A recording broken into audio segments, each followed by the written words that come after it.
ये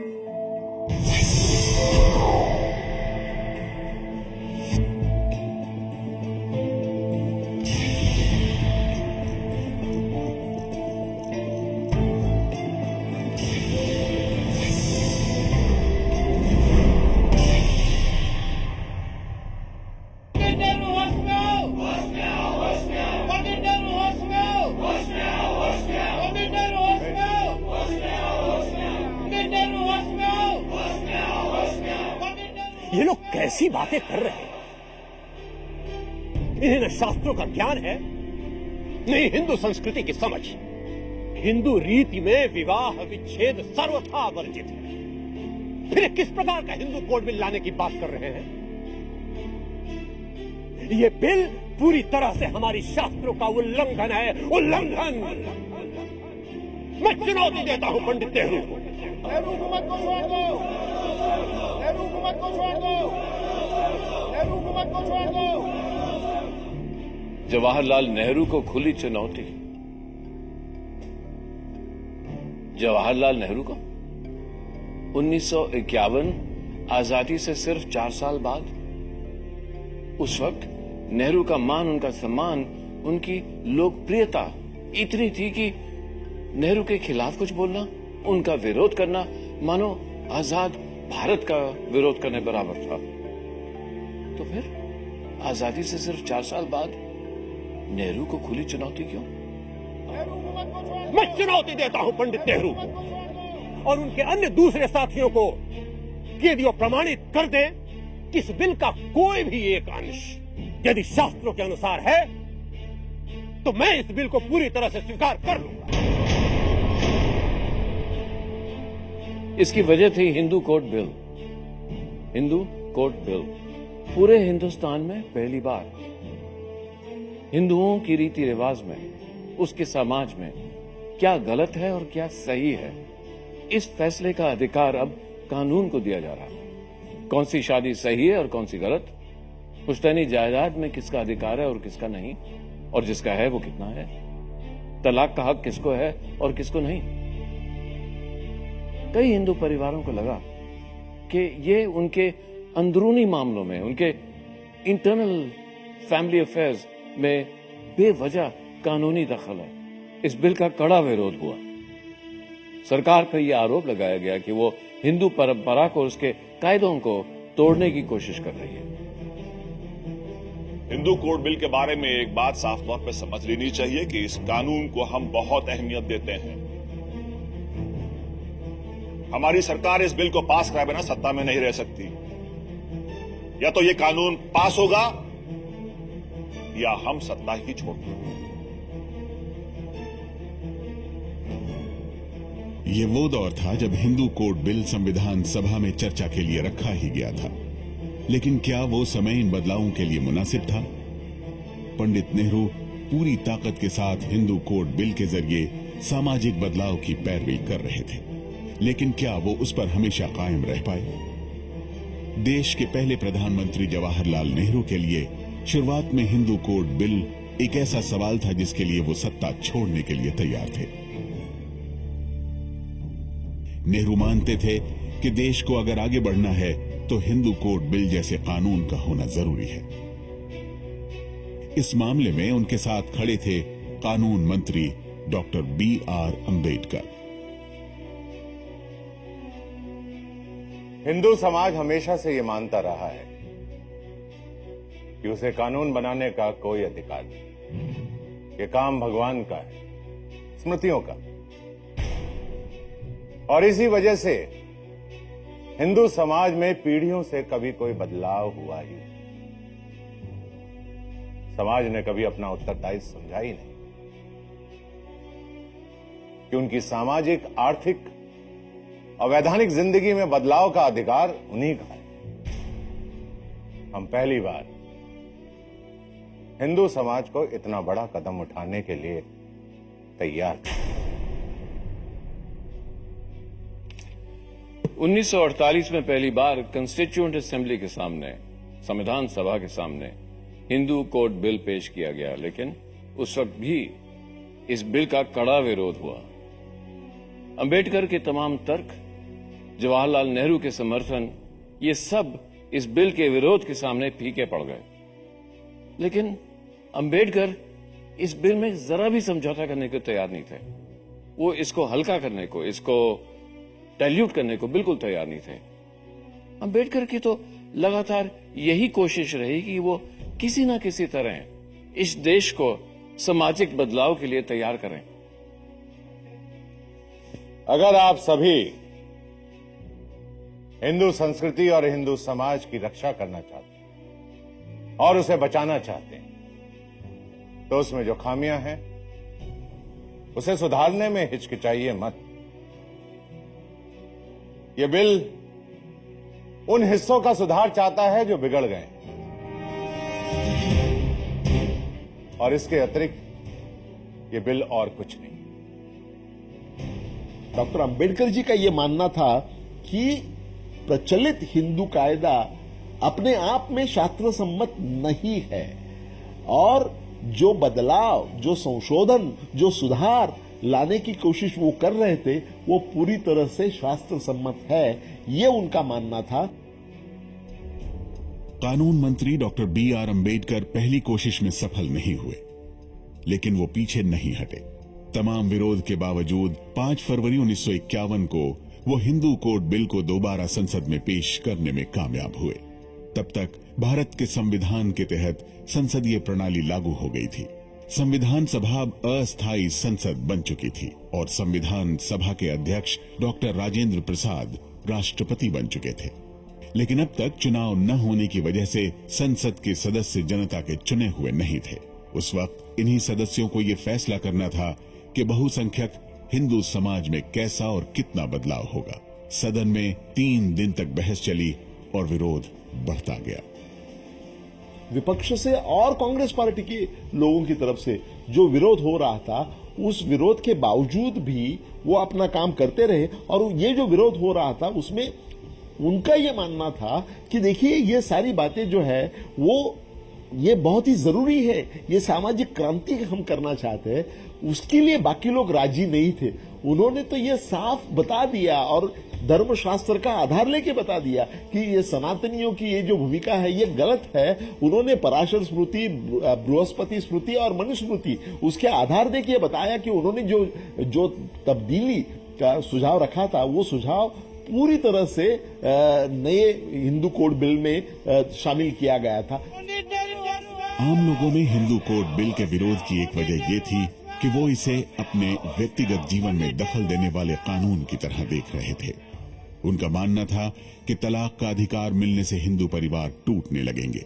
वहीं राजनीतिक तौर पर इसके विरोधियों का कहना था कि संविधान सभा के सदस्य जनता के चुने हुए नहीं हैं, इसलिए इतने बड़े विधेयक को पास करने का नैतिक आधार उनको है ही नहीं। और सबसे विवादित मुद्दा था कि सिर्फ हिंदुओं के लिए कानून क्यों लाया जा रहा है, सभी धर्मों के लिए यूनिफॉर्म सिविल कोड क्यों नहीं। नेहरू की कैबिनेट से इस्तीफा देकर 1951 में जनसंघ की स्थापना करने वाले श्यामा प्रसाद मुखर्जी ने संसद में यह सवाल उठाया। सवाल यह है कि सिर्फ एक धर्म के लिए कानून बनाना कितना उचित है। मुझे कानून मंत्री के जवाब का पता है। उनका कहना है कि अगर देश तैयार है तो सभी धर्मों के लिए इंडियन सिविल कोड बनाया जा सकता है। अगर ऐसा है तो सभी धर्मों पर लागू होने वाला कानून क्यों नहीं लाया जाए। हिंदू कोड बिल के प्रति संघ की सहमति थी। सिर्फ संघ का 2 बातों पर आपत्ति थी। एक तो इस पर एक व्यापक बहस हो और जल्दीबाजी ना की जाए। दूसरी बात कि यूनिफॉर्म सिविल कोड लाया जाए। डॉक्टर अंबेडकर जी का ये मानना था, वो कॉमन सिविल कोड के पक्ष में थे और उनको लगता था, उनका ये मानना था कि पहले हिंदुओं के कायदे का संहितीकरण, कोडिफिकेशन करना चाहिए।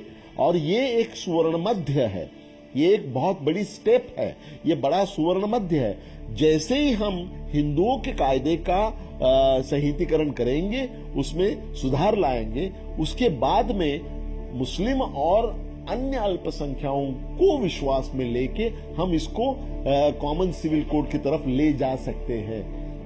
सवाल ये भी उठाया जा रहा था कि आखिर हिंदू कौन है। बिल में कहा गया था कि जो भी मुस्लिम, पारसी, क्रिश्चियन और जू नहीं हैं, वो हिंदू हैं। सरदार हुकुम सिंह सिखों की नुमाइंदगी कर रहे थे। उन्होंने कहा कि ये कानून सिखों को हिंदू धर्म में मिलाने की कोशिश है। विरोध और बहस को देखते हुए ये मसला सितंबर 1951 में होने वाले सत्र तक टल गया, लेकिन बिल का विरोध जारी रहा। देश भर में हिंदूवादी संगठन इसके खिलाफ एकजुट हो गए। All India anti Hindu code bill committee पहले ही बन चुकी थी। राष्ट्रीय स्वयं सेवक संघ ने दिल्ली में कई रैलियां की। संघ ने दो बातों उस वक्त कही थी। एक बात तो यह कहा था कि हिंदू कोड बिल के जो डिफरेंट आयाम हैं, जिन लोगों को डॉक्टर राजेंद्र प्रसाद ने या बाकी लोगों ने जो आपत्तियां दर्ज की, उस पर एक व्यापक बहस संसद से बाहर हो और उसको जल्दीबाजी नहीं की जाए और बहस के बाद एक सर्वानुमति बनाई जाए। इसका मतलब था कि हिंदू कोड बिल का विरोध नहीं करके संघ चाहता था कि उनके सभी आयामों पर समाज के सभी वर्गों की राय ली जाए। हिंदू कोड बिल के विरोध में सबसे मुखर रूप से बोलने वाले थे स्वामी करपात्री जी महाराज।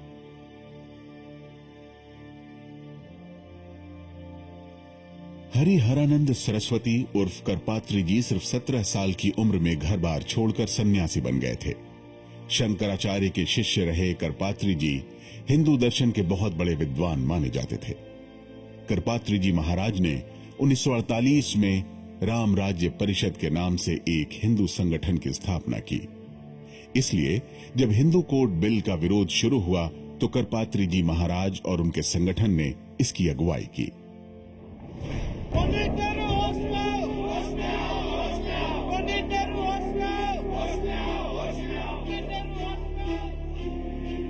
कौन होते हैं हमारी संस्कृति के मामलों में दखल देने वाले? इन्हें अगर शास्त्रों की इतनी ही अधिक जानकारी है तो आए सार्वजनिक मंच पर और करें मुझसे बहस, करे तर्क।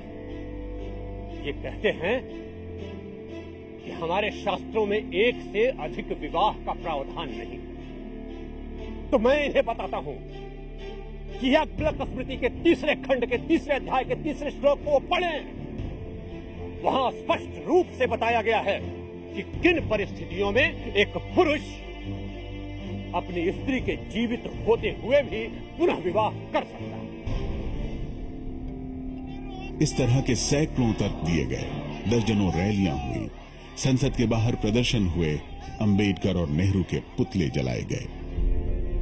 ये जो सनातनी थे, हिंदू महासभा वाले थे, करपात्री जी जिनका जिक्र आप कर रहे थे, ये सारे लोगों को लगता था कि ये तो हिंदू धर्मों के बहुत विरोधक है और ये हिंदू धर्म में क्यों बदलाव लाना चाहते हैं, हिंदू शास्त्र में क्यों बदलाव लाना चाहते हैं, जो सदियों से चला आ रहा है उसको आगे क्यों नहीं चलने देते हैं।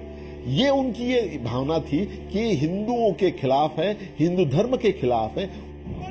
विरोध बढ़ रहा था, लेकिन प्रधानमंत्री नेहरू हिंदू कोड बिल लाने पर अड़े रहे।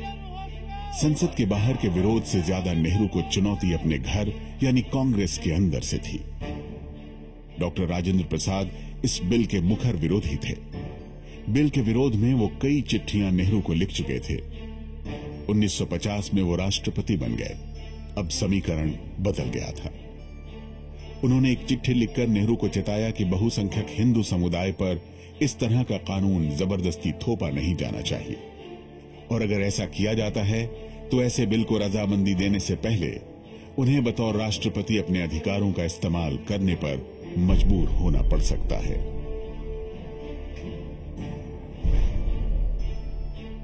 राजेंद्र प्रसाद जी जो उस वक्त वो राष्ट्राध्यक्ष थे, उन्होंने बहुत सारा उनको अपोजिशन किया। उन्होंने खत भी लिखे। उनको ऐसा लगा कि ये जो हिंदू कोड बिल है, it is just an attack on Hindu family, not only Hindu family but also on Hindu religion.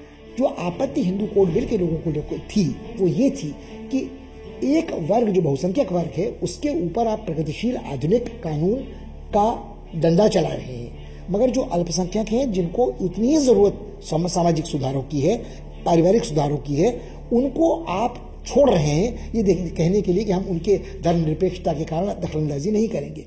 इस बिल पे कांग्रेस के बड़े बड़े नेता और हिंदुस्तान के राष्ट्रपति राजेंद्र प्रसाद जी भी लगातार नेहरू का विरोध करते रहे। नेहरू बहुत परेशान थे, वो अपनी जिद पे अड़े रहे और फिर उन्होंने राष्ट्रपति जी को एक जवाब दिया। कैबिनेट बिल के पक्ष में मैं हूं। व्यक्तिगत तौर पर मैं पूरी तरह से इस बिल के प्रावधान के पक्ष में हूं। इस वक्त अगर हम हिंदू कोड बिल को वापस लेते हैं तो इससे लोगों के मन में यह शक पैदा होगा कि कांग्रेस प्रतिक्रियावादी है और दकियानूसी संस्था है। विदेशों में भी भारत की छवि खराब होगी। नेहरू जी ने एक ऐसा कदम उठाया जिस पर सीधे तौर पर सब लोग उनके साथ नहीं थे। जो लोग उनके साथ नहीं थे, नेहरू जी ने सीधे सीधे तौर पर उनको प्रतिक्रियावादी कहा। डॉक्टर राजेंद्र प्रसाद ने जब उनको पत्र लिखा, जब इस पर ऑब्जेक्ट किया और एक पत्र लिखा, तब राजेंद्र प्रसाद जी के प्रति भी जो नेहरू का पत्र था, जो नेहरू जी का जवाब था, वह एक प्रधानमंत्री की प्रतिष्ठा के अनुकूल नहीं था। अगर नेहरू ने इतनी जिद ना की होती और Hindu civil code bill pass ना होता तो सोचिए क्या होता। आज हमारे समाज में औरतों के अधिकार क्या होते। तलाक का अधिकार तो किसी को नहीं था, लेकिन आदमी जितनी मर्जी शादियां कर सकते थे। लेकिन एक औरत, चाहे वो विधवा क्यों ना हो, वो दूसरी शादी नहीं कर सकती। बेटियों को संपत्ति का अधिकार नहीं था। नेहरू जितना ही जोर लगा रहे थे, उतना ही इस बिल के खिलाफ विरोध हो रहा था। कहा जा रहा था कि हिंदू धर्म पे हमला हो रहा है। इस विरोध का कारण उस वक्त के law minister doctor B.R. Ambedkar भी थे, जिन्होंने पहली बार ये बिल प्रपोज किया था। कुछ लोगों का कहना था कि हिंदू समाज को तकलीफ देने के लिए डॉक्टर अम्बेडकर जी ने ये हिंदू कोड बिल का ये अस्त्र निकाला है, और उनका ये भी कहना था कि आप हमारे हिंदू धर्मशास्त्र जो है, वो हिंदू धर्मशास्त्र में आप दखल क्यों देते हैं? आपको दखल नहीं देनी चाहिए, जैसे भी है वैसे ही रहने दो, आपको हिंदू धर्मशास्त्र में दखल देने की जरूरत नहीं है। अंबेडकर हिंदू रूढ़िवादिता पर पहले भी सवाल उठाते रहे थे। 1927 में मनुस्मृति को जलाकर उन्होंने कट्टरवादी हिंदुओं को खुली चुनौती दे दी थी। महात्मा गांधी से उनका वैचारिक मतभेद अंत तक रहा, लेकिन जब देश आजाद हुआ तब पंडित नेहरू ने उन्हें कानून मंत्री बनने का न्योता दिया। बतौर कानून मंत्री डॉक्टर अंबेडकर की भूमिका की तारीफ पूरी दुनिया में हुई, लेकिन जिस कैबिनेट के वो सदस्य थे, उससे मनमुटाव हमेशा रहा। नेहरू से भी उनके संबंध सहज नहीं रहे। नेहरू ने 1948 में ही चिट्ठी लिखकर अंबेडकर के कांग्रेस और सरकार विरोधी बयान पर सफाई मांगी। मैं लखनऊ में यूपी शेड्यूल कास्ट कॉन्फ्रेंस में आपके भाषण की रिपोर्ट पढ़कर हैरान और परेशान हो गया। इस रिपोर्ट में हमारे कैबिनेट और उनके सदस्यों के कामकाज पर बुनियादी सवाल उठाए गए। अपने भाषण में आपने कांग्रेस की निंदा की है और कांग्रेस को तोड़ने की अपील थी। कोई कैबिनेट मिनिस्टर ऐसा भाषण कैसे दे सकता है? यह बतौर प्रधानमंत्री मेरे ऊपर, उप प्रधानमंत्री के ऊपर हमला है। अगर मिनिस्टर ऐसा सोचेंगे और बोलेंगे तो कैबिनेट की सामूहिक जिम्मेदारी का क्या होगा? डॉक्टर अंबेडकर और पंडित जवाहरलाल नेहरू, ये दोनों भी बड़े जाने माने स्कॉलर थे, दोनों भी संशोधक थे, दोनों भी लेखक थे, और दोनों ने उच्च विद्या, विदेश में जाके उच्च विद्या प्राप्त की थी।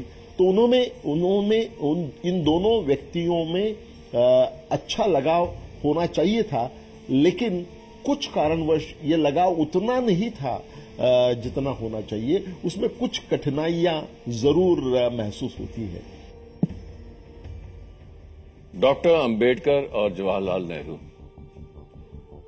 हिंदू कोड बिल के दो सबसे बड़े समर्थक, लेकिन इन दोनों के बीच हमेशा मतभेद रहा। यहां तक कि 1951 में उनकी दूरी इतनी हो चुकी थी कि लोग ये सवाल पूछने लगे कि ये बिल पास भी होगा कि नहीं। Doctor B.R. अम्बेडकर उस वक्त हिंदू कोड बिल को काफी अहमियत दे रहे थे, लेकिन दूसरी तरफ उन्होंने कांग्रेस पार्टी और हिंदू रीति रिवाज का विरोध बंद नहीं किया। 1951 के मई महीने में दिल्ली में मौजूद तमाम राजदूतों की मौजूदगी में उन्होंने हिंदू रीति नीति की निंदा की और लोगों से बौद्ध धर्म अपनाने की अपील की। इससे हिंदू कोड बिल पर माहौल और गर्म हो गया। संसद का अगला सत्र सितंबर में होना था। 10 अगस्त 1951 को अंबेडकर ने पंडित नेहरू को चिट्ठी लिखी।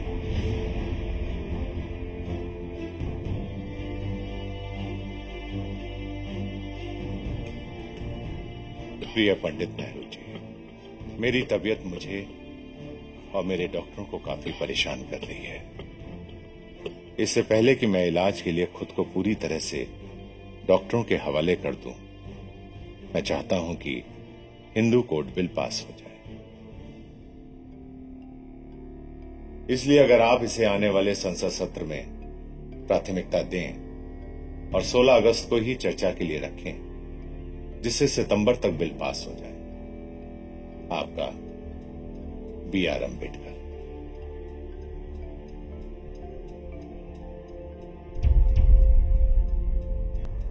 देश का पहला लोकसभा चुनाव सर पे था और हिंदू कोड बिल बहुत बड़ा मुद्दा बनता जा रहा था, पर जवाहरलाल नेहरू अड़े रहे। उन्होंने कॉन्स्टिट्यूएंट असेंबली के सामने इस बिल को प्राथमिकता देने का, इसको प्रायोरिटी देने का प्रस्ताव रख दिया।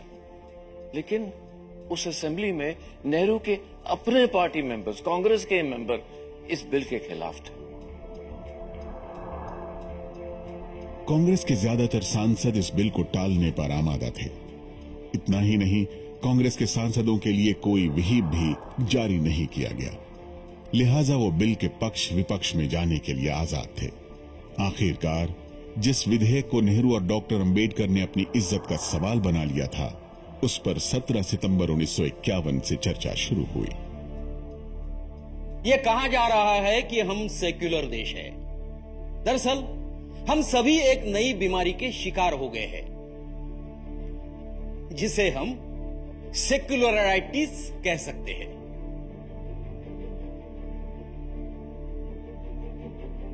सवाल यह है कि सिर्फ एक धर्म के लिए कानून बनाना कितना उचित है। मुझे कानून मंत्री के जवाब का पता है। उनका कहना है कि अगर देश तैयार है तो सभी धर्मों के लिए इंडियन सिविल कोड बनाया जा सकता है। अगर ऐसा है तो सभी धर्मों पर लागू होने वाला कानून क्यों नहीं लाया जाए? मुझे शक है कि इस कानून को दूसरे धर्म, खास तौर पर मुसलमानों पर लागू किया जाएगा। क्या एक से ज्यादा शादी सिर्फ हिंदुओं और सिखों के लिए बुरी है? ऐसी बात तो है नहीं। तो फिर सरकार सभी के लिए एक ही कानून क्यों नहीं ला रही है? क्योंकि इसका विरोध हो रहा है। जब लॉ मिनिस्टर विरोध की बात करते हैं तो उनका इशारा मिस्टर नजीरुद्दीन अहमद की तरफ होता है। I am sufficiently troubled by one wife. I don't want two wives. मुझे 2 बीवियों की कतई जरूरत नहीं है।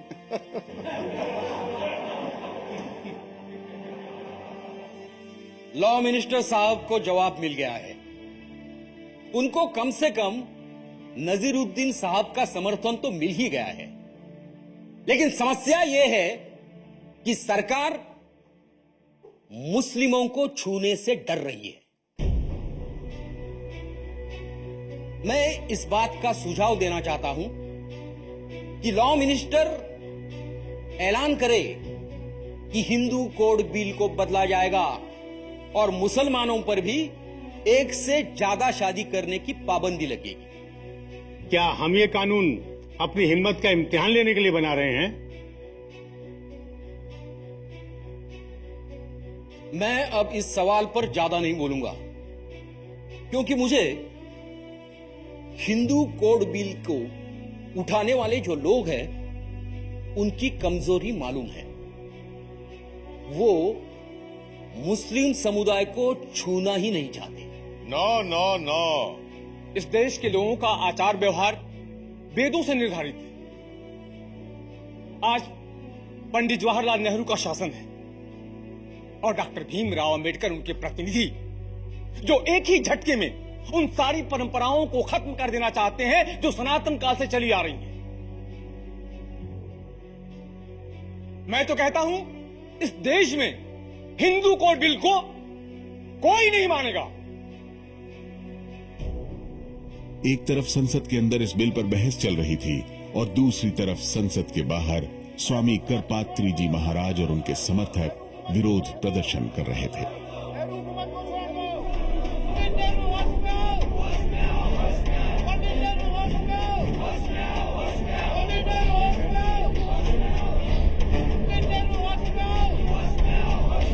ये लोग कैसी बातें कर रहे हैं? इन्हें न शास्त्रों का ज्ञान है, नहीं हिंदू संस्कृति की समझ। हिंदू रीति में विवाह विच्छेद सर्वथा वर्जित है। फिर किस प्रकार का हिंदू कोड बिल लाने की बात कर रहे हैं? यह बिल पूरी तरह से हमारी शास्त्रों का उल्लंघन है, उल्लंघन। मैं चुनौती देता हूं पंडित नेहरू को और उनके अन्य दूसरे साथियों को कि यदि वो प्रमाणित कर दें कि इस बिल का कोई भी एक अंश यदि शास्त्रों के अनुसार है तो मैं इस बिल को पूरी तरह से स्वीकार कर दूं। संसद में विरोध और बहस को देखते हुए प्रधानमंत्री नेहरू ने हिंदू कोड बिल को 4 हिस्सों में बांटने का ऐलान कर दिया।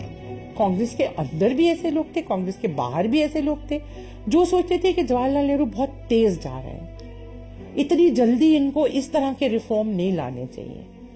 तो वो एक जैसे पूरा हिंदू कोड बिल एक ही बारी में लाना चाह रहे थे, तो फिर उनको 4 हिस्सों में बांट के अलग अलग बिल करके उन्होंने पास किया। डॉक्टर अंबेडकर को इसके लिए तैयार होना पड़ा। 20 तारीख को अपने विरोधियों का जवाब देने के लिए कानून मंत्री खड़े हुए, लेकिन उनके बयान पर संसद में विरोध की आवाज और तेज हो गई।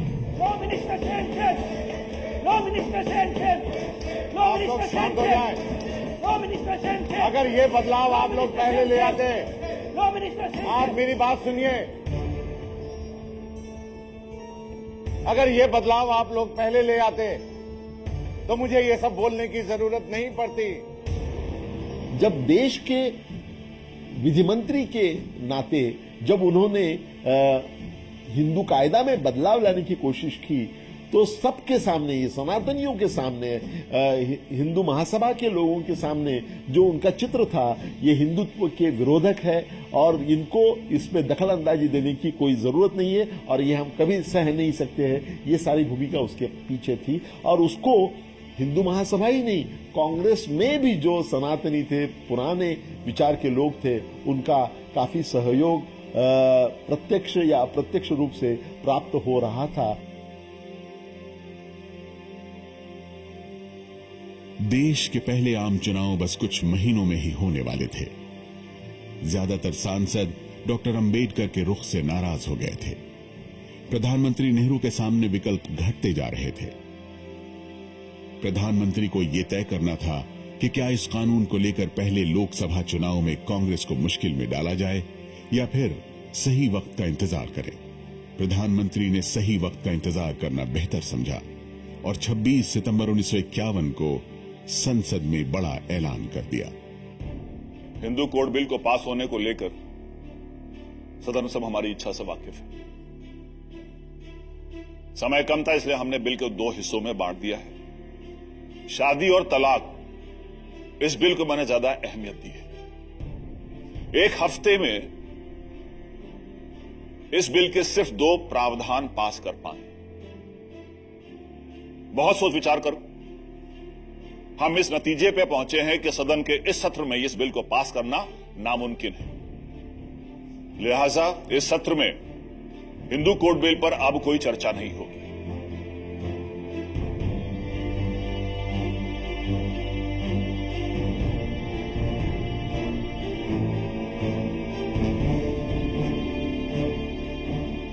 प्रधानमंत्री नेहरू की मुसीबत यहीं खत्म नहीं हुई।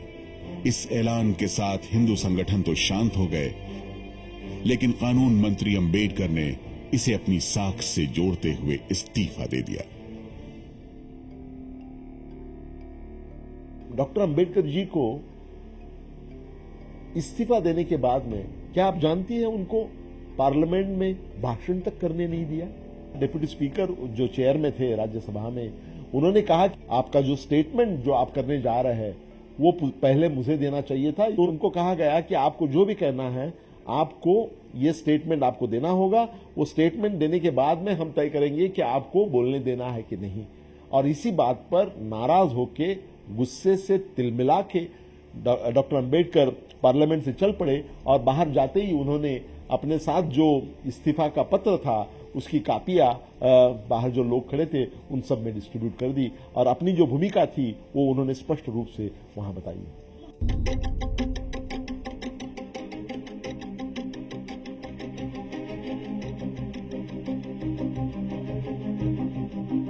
कैबिनेट ने एक मत से यह फैसला लिया था कि हिंदू कोड बिल को पार्लियामेंट में इसी सत्र में कानून बनाने के लिए रखा जाएगा। पार्लियामेंट में 17 सितंबर को चर्चा के लिए रखा गया। चर्चा चल ही रही थी कि प्रधानमंत्री ने यह प्रस्ताव दिया कि जितना समय है उसमें पूरा बिल पास नहीं कराया जा सकता, इसलिए 4 अलग अलग हिस्सों में कानून को बांट दिया जाए। मैं बिल से शादी और तलाक का हिस्सा अलग करने के लिए इसलिए तैयार हो गया था कि हमारी मेहनत का कुछ तो फायदा हो, परिणाम निकले। लेकिन इस बिल की भी हत्या कर दी गई। ऐसे में मुझे मंत्री बने रहने का कोई अर्थ समझ नहीं आता है। शादी और तलाक संबंधित विधेयक पर 2 दिन तक चर्चा होती रही। फिर प्रधानमंत्री ने पूरे हिंदू कोड बिल को वापस लेने का ऐलान कर दिया। यह मेरे लिए बहुत बड़ा धक्का था। मैं बिल्कुल हैरान रह गया। मैं कुछ बोल नहीं पाया। मैं ये मानने के लिए तैयार नहीं हूं कि तलाक और विवाह संबंधित बिल को समय की कमी की वजह से पास नहीं कराया जा सकता। मुझे प्रधानमंत्री की नीयत पर शक नहीं है, लेकिन हिंदू कोड बिल पास कराने के लिए जिस ईमानदारी और संकल्प की जरूरत थी वो उनमें नहीं दिखी। अलग अलग वर्गों के बीच की असमानता, स्त्री और पुरुष के बीच की गैर बराबरी हिंदू समाज के जड़ में है। इस गैर बराबरी को हाथ न लगाना और आर्थिक असमानताओं को सुलझाने के लिए कानून पास करते जाना एक माखौल है, मजाक है। ये और कुछ नहीं, गोबर के ढेर पर महल खड़ा करने जैसा है। मैं हिंदू कोड बिल को इतना महत्वपूर्ण समझता हूं कि अपने मतभेदों के बावजूद मैं मंत्रिमंडल में बना रहा। इसलिए अगर मुझसे कुछ गलती हुई भी है तो भी भलाई करने की नीयत ही रही है। हो सकता है कि मेरे इस्तीफा देने का कोई फर्क ना पड़े, किसी को भी इसकी फिक्र ना हो, लेकिन मुझे अपने प्रति ईमानदार रहना चाहिए और यह अब त्याग पत्र देने से ही मुमकिन है।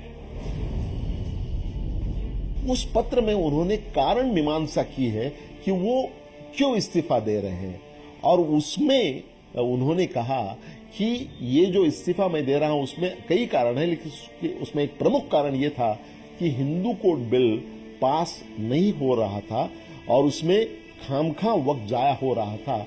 ये बहुत महत्वपूर्ण कारण उन्होंने दिया। और अंबेडकर जी का ये मानना था कि सनातनियों ने जो प्रेशर लगाया था उस प्रेशर की वजह से अंतिमतः केंद्र सरकार ने ये इतने बड़े पैमाने पर और इतना बड़ा जो क्रांतिकारक बिल आ सकता था उससे उन्होंने 2 कदम पीछे लेके पीछे हट गए। इस बात के लिए वो बहुत नाराज हो गए और पत्र में वो ये लिखकर वो कैबिनेट से चल पड़े। अंबेडकर ने अपने इस्तीफे की और भी कई वजह बताई, लेकिन हिंदू कोड बिल का पास न होना उन सब में सबसे ताजी घटना थी। नेहरू एक बार फिर कटघरे में थे। हिंदू कोड बिल वापस हो गया। डॉक्टर अंबेडकर ने इस्तीफा दे दिया और कांग्रेस से हमेशा के लिए किनारा कर लिया। तो क्या ये उन संगठनों की जीत थी जो अब तक हिंदू कोड बिल का विरोध कर रहे थे? क्या हिंदू समाज में बदलाव की बात करने वाले नेहरू ने घुटने टेक दिए थे, या फिर ये सिर्फ एक इंटरवल था? साल 1951 खत्म होने के साथ ही आजाद भारत अपने पहले चुनाव की तैयारियों में लग गया। नेहरू के लिए यह काफी अहम था, क्योंकि इस चुनाव के नतीजे ही ये तय करते कि क्या उनके पास वाकई जनमत है। इलाहाबाद की फूलपुर सीट से नेहरू अपना पहला चुनाव लड़ रहे थे। देश के सबसे बड़े नेता माने जाने वाले नेहरू को लोकतंत्र की इस पहली परीक्षा में ही चुनौती मिली। उन्हें यह चुनौती देने वाला कोई नेता नहीं, बल्कि एक सन्यासी था। नाम था प्रभुदत्त ब्रह्मचारी। सन्यासी प्रभुदत्त का चुनाव लड़ने का सिर्फ एक ही मकसद था, हिंदू कोड बिल पर नेहरू का विरोध। नेहरू जी कुछ इस तरह के कानून लाकर ये प्रमाणित करना चाहते थे कि उन्होंने युगांतरकारी परिवर्तन कर दिया है, उन्होंने समाज को नई दिशा दे दी है। ये संभव नहीं था। तो मुझे लगता है हिंदू कोड बिल के साथ नेहरू जी न केवल सिर्फ दकियानूस लोगों का विरोध झेल रहे थे, करपात्री जी, स्वामी करपात्री जी हों, प्रभुदत्त ब्रह्मचारी हों, पुरुषोत्तम टंडन हों, राजेंद्र प्रसाद हों, वो उन सब लोगों को भी खिन्न कर रहे थे जो इतने बड़े नेता नहीं थे मगर पारंपरिक लोग थे। उन्हें लगता था कि हमारे पारिवारिक जीवन में, हमारी धार्मिक परंपराओं में हस्तक्षेप सरकार कर रही है और अल्पसंख्यकों में नहीं कर रही है। उस वक्त देश में नेहरू का जो कद था, उसके आगे कोई ये सोच भी नहीं सकता था कि उनके सामने कोई टिक सकता है। लेकिन नेहरू का विरोध करने वाले जनसंघ और हिंदू महासभा जैसे दलों ने अपना उम्मीदवार खड़ा करने के बजाय प्रभुदत्त ब्रह्मचारी को समर्थन देने का फैसला किया। प्रभुदत्त ब्रह्मचारी ने बड़े ही निराले अंदाज से चुनाव लड़ा। उन्होंने न कोई रैली की, न ही कोई भाषण दिया। वो तो बस गेरुए कपड़े पहनकर साधुओं की टोली के साथ निकल जाया करते थे। उनके साथ ही भजन गाते और प्रभुदत्त जी उनकी धुन में झूमा करते। पूरे चुनाव प्रचार के दौरान उन्होंने खुद एक शब्द भी नहीं बोला। भजन के बाद उनका कोई शिष्य एक पर्चा पढ़कर लोगों को सुनाया करता था। इस पर्चे में नेहरू जी को यह चुनौती दी गई थी कि या तो वो ये साबित करें कि हिंदुओं में बहुमत हिंदू कोड बिल के पक्ष में है, या फिर हिंदू कोड बिल को हमेशा के लिए भूल जाए। उस वक्त नेहरू के चुनाव क्षेत्र में करीब 7 लाख मतदाता थे। प्रभुदत्त ब्रह्मचारी इन पर्चों के जरिए ही मतदाताओं तक अपनी बात पहुंचा रहे थे। उनके पर्चे की करीब 76,000 कॉपियां बट चुकी थी। नेहरू ने ब्रह्मचारी के इस पर्चे के जवाब में यह ऐलान कर दिया कि चाहे कुछ भी हो जाए, वो पीछे नहीं हटेंगे। मैं हिंदू कोड बिल पास करवा के रहूंगा, चाहे मैं चुनाव जीतूं या हारूं। मैं चुनाव हिंदू कोड बिल के मुद्दे पर ही लड़ूंगा, और यह बात मैं ब्रह्मचारी जी को लिख के दे सकता हूं। नेहरू ये बात बखूबी जानते थे कि अगर कांग्रेस चुनाव जीतती है तो वो पहले से ज्यादा ताकत के साथ हिंदू कोड बिल पास करवा पाएंगे। फिर भी हवा के रुख को देखते हुए उन्होंने चुनाव के ठीक पहले थोड़ी नरमी दिखाई और कहा कि हिंदू कोड बिल दोबारा पेश जरूर होगा, लेकिन कुछ बदलावों के साथ। नतीजा यह हुआ कि चुनाव में नेहरू के सामने प्रभुदत्त ब्रह्मचारी की बुरी तरह हार हुई और कांग्रेस ने देश भर में जबरदस्त जीत हासिल की।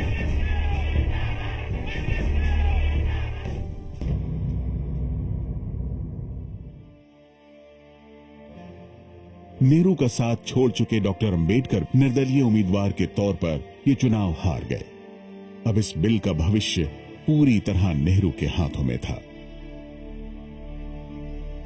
इस देश की तरक्की केवल राजनीति और अर्थव्यवस्था तक सीमित नहीं है। सामाजिक तरक्की बहुत जरूरी है।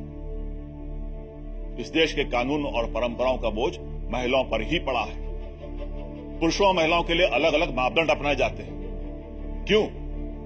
क्योंकि पुरुषों को हमारे देश में हमेशा ऊंचा दर्जा दिया जाता है।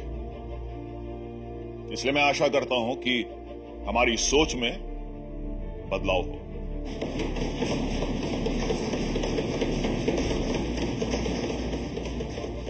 कुछ ऐसे भी थे जो सोचते थे कि नहीं, ये चीजें गलत, औरतों को इतने हक नहीं देने चाहिए। अब आप ये देख लीजिए कि आज हम बैठे हैं 2013 में, आज भी हमारे सामने औरतों के हक और औरतों की अवस्था देश में क्या है, उनकी तरफ हमारा रवैया क्या है, हमारा माइंडसेट क्या है, उसको लेके देश इतना उलझा हुआ है। और आप ये सोच लीजिए कि 60 साल पहले क्या सोच रही होगी। देश के पहले लोकसभा चुनाव में कुल 23 महिला सांसद चुनकर आई थी। नेहरू ने इन महिला सांसदों से हिंदू कोड बिल के समर्थन की अपील की। विरोध की धार कुंद करने के लिए नेहरू ने इस बिल को कई हिस्सों में तोड़ दिया। तब नए कानून मंत्री H.V. पाटस्कर ने इन बिलों को संसद में पेश किया। 1955 से 1956 के बीच 4 अलग अलग कानून बने जो पहले हिंदू कोड बिल का हिस्सा हुआ करते थे। इनमें से प्रमुख था 1955 में बना हिंदू मैरिज एक्ट, जिसके तहत पहली बार तलाक को कानूनी दर्जा मिला। अलग अलग जातियों के स्त्री पुरुष को एक दूसरे से विवाह का अधिकार मिला और एक बार में एक से ज्यादा शादी को गैर कानूनी घोषित कर दिया गया। इसके अलावा 1956 में ही Hindu succession act, Hindu adoption and maintenance act और Hindu minority and guardianship act भी लागू हुए। ये सभी कानून किसी न किसी रूप में महिलाओं के हक में थे, समाज में उनकी स्थिति सुधारने वाले थे। इनके तहत पहली बार महिलाओं को संपत्ति में अधिकार मिला। लड़कियों को गोद लेने पर जोर दिया गया। जब ये कानून बन रहे थे तो डॉक्टर अंबेडकर राज्यसभा में थे और सीधे तौर पर इस प्रक्रिया में शामिल नहीं थे, लेकिन इससे उनका योगदान कम नहीं होता। आज देश उन्हें संविधान निर्माता के तौर पर जानता है, दलितों के हक की लड़ाई लड़ने वाले के तौर पर जानता है, लेकिन इस हकीकत से कोई इनकार नहीं कर सकता कि समाज में महिलाओं को बराबरी का दर्जा देने वाले इन अहम कानूनों की नींव भी अंबेडकर ने ही डाली थी। बतौर कानून मंत्री वो महिलाओं के हक के लिए लड़े थे।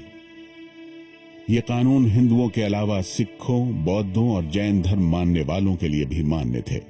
ऐसा नहीं है कि ये सभी कानून बिना किसी विरोध के पास हो गए। इन पर काफी बहस हुई, तर्क हुए, लेकिन नेहरू के पास बहुमत था, इसलिए वो इन्हें पास कराने में कामयाब रहे। नेहरू जी के उपचेतना में बात थी कि हिंदू समाज सुधार को देर सवेर स्वीकार करती है, उसका विरोध लचीला विरोध होता है। लेकिन यह अव्यक्त उनकी धारणा थी कि मुस्लिम समाज में इस तरह के कानून बनाना उनके वश में नहीं है। इसीलिए कृपलानी ने कहा था, यह भारत सरकार पार्लियामेंट के फ्लोर पर, संसद के फ्लोर पर कृपलानी जी ने कहा कि यह सरकार सांप्रदायिक है, इसकी हिम्मत नहीं है कानून बनाने की। अब मुझे लगता है कि नेहरू की यह सबसे बड़ी कमजोरी थी। नेहरू के विरोधियों का उन पर सबसे बड़ा आरोप यही है कि अगर वो पूरे भारत में सुधार लाना चाहते थे तो सिर्फ हिंदुओं के कानून में बदलाव क्यों किया गया। संसद में भी उनसे सवाल किया गया कि आखिर उन्होंने ऐसा कानून क्यों नहीं बनाया जो सभी धर्मों के लोगों पर समान रूप से लागू होता, यानी uniform civil code. Uniform civil code की जरूरत है, इससे मैं सहमत हूं, लेकिन अभी इसका सही वक्त नहीं आया है। इसीलिए मैं पूरा जोर नहीं लगा रहा। पहले इसके लिए जमीन तैयार की जानी चाहिए, और जो कोशिशें मैंने की हैं वो उसी ओर एक कदम है।